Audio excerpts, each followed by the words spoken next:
introduce Beri Meric, founder and CEO of Ivy, talking about unlock your potential. So welcome, Beri. Hey, Hamali, great to see you. Yeah, great to be here. I know. Happy to join everybody here today. So shall I just kick it off? All right. Yes. So hope everyone is feeling good. I'm here in New York City. It's beautiful blue skies, sunny day, and we get these 20 minutes together to dive into what it means to unlock potential, right? We hear this phrase a lot, and it's something that I've dedicated my life to over the last few years with hundreds of companies, thousands of individuals, really exploring this question of unlocking potential. So to get us started, what does it even mean to unlock potential? I'll give you my interpretation. When I think of unlocking potential at an individual level, I think about how can I be the very best version of myself, right? How can I be the highest version, the very best version of myself? At the same time, to me, unlocking potential also has a lot to do with our ability to unlock the potential of others. Because no matter how great we're doing on our well-being, performance, leadership, ultimately, if we really want to make a lasting positive change, it really has a lot to do with our ability to enable others to achieve their potential, right? So elevating our own lives, elevating the lives of others, that to me is what unlocking potential is all about. And over the few minutes that we have together, I'll share with you what I've learned about unlocking potential, such that you can take all these learnings to the extent that you'd like, share it with your loved ones at home, your family, your friends, but also you can share it with your colleagues at work, the different partners that you have, and also in all the different community involvements that you've got. So everything we're going to be focused on today is how can we conduct ourselves and how can we use certain frameworks, tips, and tricks to help us become masters at unlocking potential. So glad to be here with you and very, very happy to follow up on all of this afterwards for those who want to discuss it further. So when it comes to unlocking potential, there truly are only two key ingredients. I'm not going to make you wait a whole 20 minutes to find out what the formula is. I'll just kick off straight away with it. The two ingredients for unlocking potential, no matter what context you're in. Number one is all about learning. And number two, it's all about deep connection. So the more learning you have in your life and the more connection you have in your life, the better you're going to be able to unlock your own potential and the potential of others. But what do I mean by learning and connection? I specifically am referring to transformative learning and transformative connections. So the kinds of learnings and connections that truly leads to behavior change in yourself and in the people that you interact with. And the flywheel of unlocking potential, the way I see it, very simply is the more we invest in learning and deeply connecting with others, the more our awareness increases. The more we learn about the world, the more we learn about ourselves, the more we interact with others, the more we're able to understand what really drives us as an individual, but also what drives other people, our team, our family, our loved ones, but humanity in general, world at large. How do human beings tick? The only way to figure that out is through learning and connection. And as our awareness increases, awareness of ourselves and awareness of the world, something really magical happens. The more our awareness goes up, the more our vision is clarified. The more our goals are clarified. We can set much, much clearer visions and goals for ourselves as our awareness goes up. So if you think about it, if you're climbing really hard, but it's the wrong hill, hard work alone will just get you up a wrong hill. But if we have the right hill, of course, we can do a lot better. So learning and connection leads to increased awareness, which leads to clearer goals, clearer vision. But even with the clearest goals and vision, we're not going to get very far, right, on our own. And that's why a lot of this has to do with how do you make things actionable? So once you know your goals, once you know what you want to do, how can you take action on it? How can you stay accountable? And most importantly, how can you galvanize and spark other people to join you on your journey towards unlocking potential and making an impact? So that's what it's all about. And I'm now going to give you, now that this was pretty theoretical, you might be thinking, okay, that's great. I'll keep that in mind. But what do I do with that today, tomorrow? How can I put this to action? So one of the best ways I've found, something that's been completely transformative for me when it comes to unlocking potential, is changing the way in which I communicate in group settings. So whether I'm facilitating a session for groups of CEOs or rising leaders, or whether it's with my own team when we're working on strategy, I used to communicate a certain way and it was okay. But then I learned a new way of communicating that has made all of the difference. And here is how it works. Whenever you're in a group setting, what I recommend you do, and I'm going to model this for you, and we're going to kind of virtually do this together now. Whenever you're in a group setting and you're presenting an idea, what I recommend you to do is to present the idea and then pose a question to your audience, and pose it in such a way that everyone in the audience is required and expected to answer it. What ends up happening is there's a very positive peer pressure. So in business school, as Hamali will remember also, the case method works really well because you have to read a case and you know that you're going to be discussing that case with your very smart peers. The motivation to read the case and to really pay attention to it is a lot higher because you know that you're then going to be presenting it in front of a lot of people. So you really want to pay attention and make sure that you get it right. So use a similar structure in any kind of meeting, whether you're facilitating with clients or a group or facilitating with your team. Present the idea, but let people know that once you've presented it, you want to hear from everybody, 1 minute per person, what they see as the pros and cons of this and what you think might be missing and what they're most excited about. Some kind of a follow-up prompt.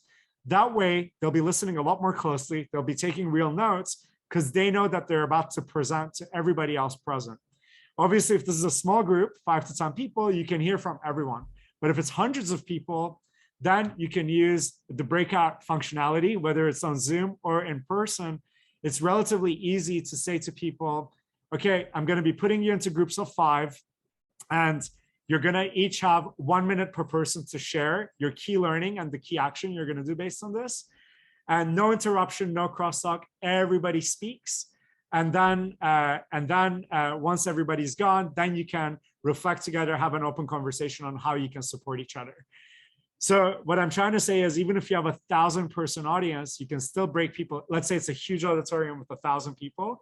You can still have people go into pairs or 4s or 3s, however you want it, and have them work through questions. And when people know they're going to have to present and speak, they listen a lot better, but also they become like a prism. I have one on my desk. They become like a prism where your learnings and the stuff that you're sharing with them, they get to refract it through the prism of their own experience and then shine onto the world, to the other people in the room, what they think about this. And the learning from this and the connection from this is infinitely higher. So I'll give you a very simple way to do this. The next dinner that you're going to be at, socially with friends, okay? Not a work setting, low pressure. Let's say you're with 3 friends, or you could be with 10 friends, doesn't really matter. You're having fun, maybe you're having drinks, and everyone is chit-chatting the way people usually do. Be that person who, at some point during that dinner, raises a toast and says, hey, everybody, just real quick, I'd love for us, we have an amazing group of people around the table. I'd love for us to just go around 1 minute per person. If you could write a book on any subject, what would you write a book on? Just 1 minute, no big deal. Everybody go around and share. Some people will roll their eyes. Some people will feel uncomfortable. Some people will be worried about what they're going to say.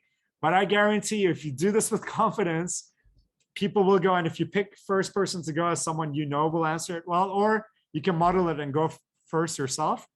What ends up happening is that the depth of connection and conversation in that table will multiply by an order of magnitude, because you'll hear people's inner dreams and the things that motivate them most, but also you'll get to learn from them, right? If the question is structured in a right way, you get to learn from them, everybody gets to learn from each other, and there's a huge added bonus. People connect at a much deeper level, which enables for amazing follow-on conversations to happen. So zooming back out here, what's the formula then for unlocking potential in a group setting, or one framework that you can use? Whatever you're presenting or whatever idea you have, as long as you frame it as a question, that's ingredient number 1, right? A question that's going to get really good answers that are going to help people bond and connect. But also you have to give people a structure. It can't be totally open, because if it's totally open, you might have someone talk for 10 seconds and somebody else talk for 10 minutes. So you have to give them very clear instructions on, okay, so This is the question, and I want you to answer 1 minute per person or 2 minutes per person, and no interruptions, so we can hear from everyone. And once everybody's shared, we can go back to open conversation. It's a really magical way of doing things. So I already gave you one question you can ask, which is if everybody could, if they were to write one book, what would that book be and why? Let me share with you another thing, which you could call an icebreaker, but I think it's an extremely critical question for unlocking your potential in any case, right? So this is a question for you, for everybody participating here today, but it's also the kind of question you could use in group settings if you really want to help unlock potential. So this question is called your dominant question. And I learned this from Jim Kwik, who is the #1 brain coach in the world. He is the brain coach of Elon Musk, Will Smith, Nike, Tesla, SpaceX, Virgin, all the highest performing companies and individuals in the world. He's their brain coach. And what he's found is, based on the research, there are 50 to 70,000 thoughts per day that go through our minds, okay? And a lot of times these are happening in the background, and they massively impact how we're feeling, how other people are perceiving us, our ability to perform, and our ability to create environments for other people to perform at their best, okay? And oftentimes we have a dominant question running in the background of our minds, whether we know it or not, that's directing a huge amount of our attention. So it's up to you whether you let your dominant question run wild, and it may not be serving you best, or you can be very intentional about what your dominant question is. So Will Smith gives 2 examples, and I'm just going to plug in my computer. 1 moment here. Sorry about this. I just realized I might run out. Okay, apologies for that. So one of Jim Kwik's clients is Will Smith, and what Will Smith has done is that he has created a dominant question for himself, which is as follows. What can I do to make each and every moment more magical than it would be otherwise? So when Jim was with Will Smith in Canada, 2 in the morning after a long movie shoot, everyone's exhausted, everyone is freezing cold, and you've got Will Smith, A-list, super famous actor, inspiration to many, running around, bringing hot cocoa to everyone, cracking jokes, bringing everybody blankets. Will Smith is living his dominant question, because in every moment he finds himself, he does his best to ask that question, how can I make this moment even more magical? So the big question for each of you here is, what should be your dominant question? What should be the dominant question of your team? So whenever you're working on something together, what's the most important question you're asking as a team? What about your family? What is the dominant question that your family, whenever you're together with family, or whenever you're as family supporting each other, what's the dominant question that drives you as family? Most people have never even thought about it. I certainly hadn't until I learned from Jim the importance of having a dominant question. So a huge question for all of you is, what should be your dominant question for you, for your team, for your family? And also in a context, if the context allows for it, when you're with friends or with family or in a work setting, I encourage you to share the story of Will Smith and have people go around, give them 2 minutes to think about it, right? And give them only 2 minutes to just write it down. What do you think should be your dominant question? And then have them go around in a circle and everybody share 1 minute per person. What do you think your dominant question should be? And why have you chosen that? And you will not believe how much deeper people will go and how much more deeply they will connect if you spark conversations like this. So that's another tidbit for you. By the way, when you're thinking about this from a professional setting, for a team setting, I'm really inspired by the British rowing team. Many years ago, they got a new coach ahead of the Olympics. They've got 2 years to train. And this coach told them, hey, everyone, we're going to train hard as you've always been doing, but this time we're going to have a new dominant question for the whole team. Everything we do for the next 2 years, we're going to ask ourselves individually and as a team, will this make the boat go faster? So for the next 2 years, every single thing that this team did, right? Should I have another pint at the pub? Will it make the boat go faster? Should I invest a little bit more time in my sleep so I can fully recover? Well, will it make the boat go faster? Should I watch the 8th binge watching episode of the show on Netflix that's super addictive, but it's going to keep me up all night? Or should I just go to sleep? Well, will it make the boat go faster? Anyways, they did this for 2 years, and lo and behold, they won the Olympic gold medal for rowing. So just by having the right dominant question, I mean, it's table stakes. You got to be working hard. You got to have great people in your life, but having that dominant question can be so critical for your team as much as for yourself. So moving on, what else is critical for unlocking potential? Well, we've all heard the saying, put your oxygen mask on first. It's helpful if your plane is having turbulence, but it's also helpful in life. If you really want to unlock your own potential and the potential of others, you've got to be the best version of yourself. You got to be feeling good. And when I was younger and had a bit more hair up here and a little less down here, when I was younger, I used to think, you know what? I'm so driven. I just want to give it my all to do whatever it takes. I don't care how much hard work. I don't care how many all-nighters I need to pull. I don't care how many friendships and family occasions I need to sacrifice. For the right cause, I will sacrifice everything. And by the way, even though I've aged a little, I still believe in that. For the right cause, I'm willing to dedicate my life for it. But what I have learned over the years, the hard way, is that if I really want to achieve that cause, if I really want to give that cause my best, I got to be more like an Olympic athlete. I got to be well rested. I got to be performing at my very best. And it's all about optimal performance, not just peak performance, which you can only have at certain moments. If you peak perform nonstop for a few weeks, you're probably going to give out. Like nobody can, run the 100 meters at 9-10 seconds and keep doing that all day long, right? So what we're looking for is optimal performance. And to do that, you got to be strong internally. So I want to share with you another thing that can be beneficial for you, but also it can be a great way in a group setting, you can unlock potential and get people to bond and connect and learn together. And this is based on the work of Arthur Brooks. So Arthur Brooks is currently teaching the most popular course at Harvard Business School. And it's all around the art and science of happiness. And what he has found and what research shows is that out of all of our happiness, 50% is just genetically predetermined. So it's hardwired. So let's kind of forget about that. Can't really do much about that.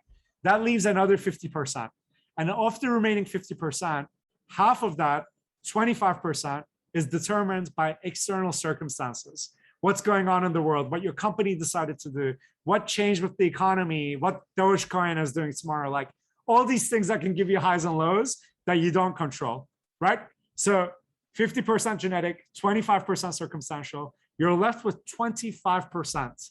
Okay, 25% of things that are actually in your control. You determine this, and getting that 25% right could have a massive lasting impact on your happiness. So Arthur Brooks gives a formula for optimizing that happiness, and it has 4 ingredients. Ingredient number 1, it's all about, he calls it faith/philosophy, but having something higher than yourself, whether it's a meditation practice, whether you like to read books of fiction or history, but something that's not just your same old boring life and concerns over and over going in your head. He says that's really freaking boring. So you got to have something, a regular practice in your life that gets you outside of yourself. So faith/philosophy, ingredient number 1. Second ingredient, family, the kind of ties that you never chose that are permanent. How do you cultivate that? Third is friendship. Okay, so the ties that you do choose, how do you get the most out of your friendships? How many confidants do you really have? Someone you could call up in the middle of the night and they'll be there for you, come hell or high water. Most Americans, on average, the average American has less than one person they would call a confidant. So friendships. And finally, it's all about your work. And how can you infuse your work with maximum meaning and maximum external impact? How much are you helping other people out? So what I would recommend for all of you to think about is, what score would you give yourself out of 10? 0 to 10. Where are you on faith/philosophy, family, friendships, and meaningful work? 0 to 10, where would you rate yourself? You can ask people to do this in 30 seconds. And if we had more time and this was interactive, I would do it with you right now. But once you rate yourself out of 0 to 10, then just ask yourself, how would I get 1 point higher? 0 to 10, wherever I am, whether I'm at a 2 or a 9, how would I get 1 point higher? What's the one thing I need to change? And can I put that on my calendar, right? Just like every other work meetings, morning to night, we have these Zoom meetings. How can I put it in my calendar so that it's truly actionable? Got 1 minute left here. So to wrap up, I just want to share 20 minutes is a short time to unlock your potential. At the same time, in 20 minutes, you can do so much as long as you pose the right questions, and let people answer in a structured manner. So this was a real privilege to be in front of all of you. I'm excited to meet all of you in person at some point soon.